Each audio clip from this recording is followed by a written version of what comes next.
আসসালামু আলাইকুম গাইস, আশা করি আপনারা ভালো আছেন। আমিও ভালো আছি। তো আজকে আমরা হঠাৎ করে সিলেট এসেছি, কারণ আমার আব্বুর ট্রান্সফার হয়েছে। আমরা ওইখানে বেড়াইতে এসেছি। আমরা কালকে এসেছি। আমি চেয়েছিলাম একটা ব্লগ করব, কিন্তু আমরা অনেক টায়ার্ড ছিলাম। আমরা 8 ঘন্টা বাসে জার্নি করেছি। এসে আমরা ঘুমিয়ে গেছিলাম। আবার আমরা রাত্রে 9টার দিকে একটু ঘুরতে গেছিলাম। আর দেখেন আপনারা ভিউ ছাদের। আমরা এখন ছাদে উঠেছি। তো আপনারা দেখেন পুরো এখানে পাহাড় পর্বত।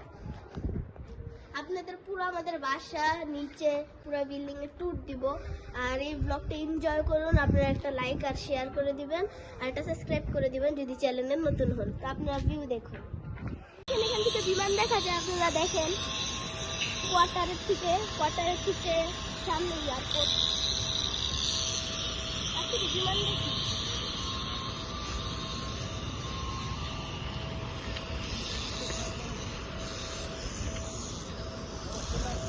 দেখেন বিমান। আমরা এই বিমানে উঠছি। তো এটা হচ্ছে সিলেট এয়ারপোর্ট। আর আমার আব্বুর ভিতরে এটা প্লেনের হতে পারে কাছেই আমার আব্বু কাছে। তো গাইস, আমরা এখন যাবো আবঙ্গিসার মাজারে। মাজারে কি কি হয় আপনারা তা দেখুন। আমরা এখন মাজারে প্রবেশ করব। এটা হচ্ছে আবঙ্গিসা যে মাজারটি। আর এখানে পাহাড় কেটে মাজারে যাওয়ার জন্য সিঁড়ি বানিয়ে দিয়েছে। তো চলেন আমরা সিঁড়ি দিয়ে উঠি।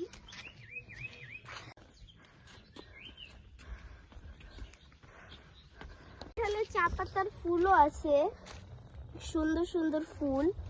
এখন আমরা মাজারের উপরে উঠতেছি, কিন্তু সিঁড়ি শেষ হচ্ছে না।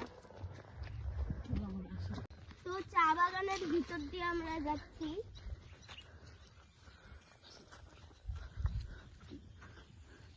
আশেপাশে আপনারা যারা যারা সিলেটে আসবেন, সিলেটে এসে যদি আবঙ্গিসা মাজারে না আসেন, আপনাদের সিলেট আসা ব্যর্থ। সুন্দর সুন্দর ছাগলের বাচ্চা আছে, ছাগলও আছে ওই সামনে ছাগলের বাচ্চা।